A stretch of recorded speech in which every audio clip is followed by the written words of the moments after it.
बड़े पिता अफजाल अंसारी साहब ने कहा था कि योगी जी यहाँ से पर्चा दाखिला कर दें, विधायक जी कर देंगे। अब इंतजार कर रहे हैं कि कब योगी जी हिम्मत जुटाएंगे और आकर के मऊ में पर्चा दाखिला करेंगे। वेट कर रहे हैं उन्हीं का। तो अब्बास अंसारी सपाई हैं या सुभाषपा से? गठबंधन के एक छोटे से कार्यकर्ता है जी। जो भी हमारे चारों पांचों 10 राष्ट्रीय अध्यक्षों का जो भी निर्देश होगा उसका पालन करने के लिए यहाँ बैठे हैं और मेरे ज़िले के समाजवादी पार्टी के मुखिया हैं, उनका जो भी निर्देश होगा उसको आगे पालन करा जाएगा। चाचा सपा में, पापा किस में रहेंगे? जहाँ आप चाहिए। कहाँ भेजना चाह रहे हैं बताइए। हम तो चाहते हैं जो उनकी पुरानी पार्टी थी कौमी एकता दल, उसका भी जिक्र हो। चलिए होगा, हर चीज़ का एक समय होता है। आप योगी जी से क्यों नहीं पूछ रहे कि आप जाके बीजेपी ज्वाइन किए हैं? इससे पहले कौन पार्टी में थे? बीजेपी से सांसद बने आए हैं वो तो। कहाँ? पता करो भैया, कैसे पत्रकार हो? गोरखपुर से कैसे सांसद? पत्रकार हो आप? बीजेपी कितने दिन पहले ज्वाइन किए, जरा पता करिए। पता करिए आप। तो निर्दलीय सांसद थे। आप पता करिए, फिर आपको समझ में आएगा कि उन किस पार्टी में थे और कब भारतीय जनता पार्टी की सदस्यता उन्होंने ग्रहण की है। क्या कौमी एकता दल की लड़ाई योगी जी से है?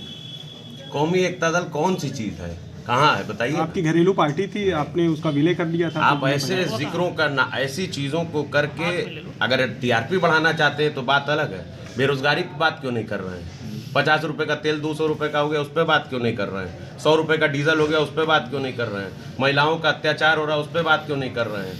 विधायक सांसद भाजपा के जो हैं वो महिलाओं की इज्जत लूट रहे हैं, उस पर क्यों नहीं बात कर रहे हैं? किसानों को गाड़ी चढ़ा के मार दे रहे हैं कैबिनेट मंत्री के लोग, जिनको आज बेल भी मिल गई, उन पर क्यों नहीं बात कर रहे हैं? अरे कम से कम ये तो सोचिए कि आप संविधान के चौथा स्तंभ कहे जाते हैं। इस संविधान की हिफाजत करना आप लोगों का कर्तव्य है, लोकतंत्र की हिफाजत करना आप लोगों का कर्तव्य है।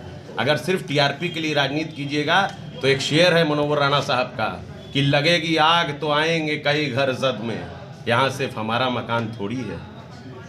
समझ रहे हैं मेरी बात? अब्बास जी, क्या चुनाव की तैयारी है सदर में आप लोगों की? हमारी चुनाव की ये तैयारी है कि पूरे पूर्वांचल में भारतीय जनता पार्टी को एक भी सीट नसीब नहीं होगी। ये हम लोगों की तैयारी। सदर से आपकी पिता आप फिर सिर्फ एक सीट की बात कर रहे हैं। मैं बात कर रहा हूँ पूरे प्रदेश में 1 बजे तक 35% पोलिंग हो गई। जनता बता रही है कि क्या हाल होने वाला है। इस बीच आपके प्रभाव से कितने सीटों पर आपका प्रभाव रहेगा? हमारा देखिए, एक चीज मानना है कि उत्तर प्रदेश में इस बार समाजवादी पार्टी की सरकार। मऊ में जो पिछले सपा से जिसे अल्ताफ अंसारी जी हो गए चुनाव लड़ते आए हैं आपके विरोध में, आज वो आपके पक्ष में चुनाव वोट करेंगे? ये सवाल आप उनसे पूछिए। हम सब लोग गठबंधन धर्म से बंधे हुए हैं। गठबंधन का जो फैसला होगा वो हम सब मानेंगे। वो भी इस पार्टी के जिम्मेदार नेता हैं और कार्यकर्ता हैं, वो भी मानेंगे। जी, मऊ में साहब ये बताएं कि योगी आदित्यनाथ ने मुख्तार अंसारी के नाम पे जिस तरीके का मऊ में कार्रवाई की है, तो क्या इसको देख के लग रहा है कि मुख्तार अंसारी के भी हौसले पस्त हैं? आप बताइए ना, वो जो कार्रवाई हुई उसको आप सही कहते हैं? आप अपना सवाल का पहले हमारे उत्तर दीजिए, फिर मैं आपका हर उत्तर दूंगा। मैं तो कह रहा हूं कि यहाँ से पर्चा दाखिल कर दे, जनता बता देगी कौन माफिया कौन मसीहा, जनता जवाब देगी। 25 साल से दे रही है, आगे भी देगी। वो जनता इस बार वही पूछेगी 25 साल से आपने मऊ के लिए क्या किया, इस बार चुनाव में क्या? इसका सवाल, इस सवाल का जवाब जनता जानती है, सिर्फ भाजपा को नहीं नजर आता है। यहाँ कुछ भी जो बना हुआ है वो किसी और ने बनाया है क्या? विधायक की चीज़ों से बनता है। विधायक कोई रहेगा, बनाएगा कोई और आके क्या? ये आपके सवाल है। किसी ने लिख के भेजा है, मैसेज आया कि क्या है? क्या आने वाला चुनाव जो है बीजेपी बनाम मुख्तार अंसारी रहेगा पूरे पूर्वांचल में? आप मुद्दे से भटक रहे हैं।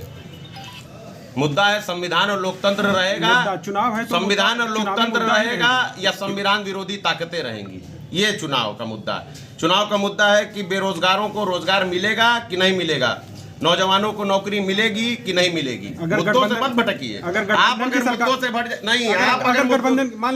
अगर मुद्दों से भटक जाएंगे तो फिर इस देश का भंटाधार हो जाएगा। अगर गठबंधन की सरकार बनती है तो फिर क्या मुद्दे रहेंगे? आप बताइए ना। मैनिफेस्टो पढ़ा कि नहीं आपने राष्ट्रीय अध्यक्ष? नहीं, बिल्कुल पढ़ा है मुद्दा। तब फिर जब आपको पता है तो हमसे क्यों पूछ रहे हैं? तो आप नहीं पढ़े हैं क्या? नहीं, हम पढ़ चुके हैं, मगर हमारा ये समय इस चीज का नहीं, इस समय काम करने का। क्या लगता है कि 10 तारीख को सत्ता बनने दीजिए, आपके हर प्रश्नों का उत्तर देंगे।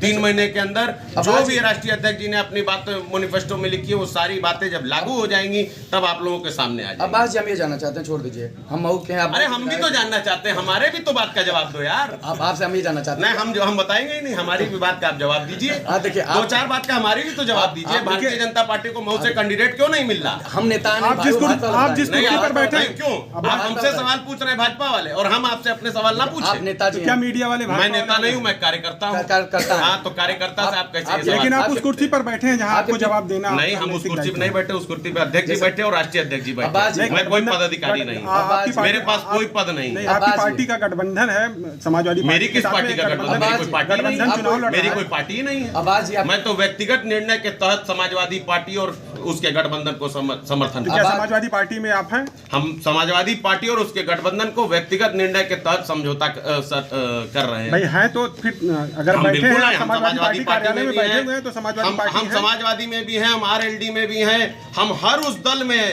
जो इस देश से सांप्रदायिक और सामंतवादी सोच और विचारधारा, महंगाई बढ़ाने वाली और दो लोगों के लिए काम करने वाले नेताओं के व्यापारियों के पीछे चलने वाली पार्टी के खिलाफ खड़े, हर उस पार्टी के साथ है। मैं टीएमसी के भी साथ हूँ। जैसे अब्बास जी, आप कोई सामान्य व्यक्ति नहीं है।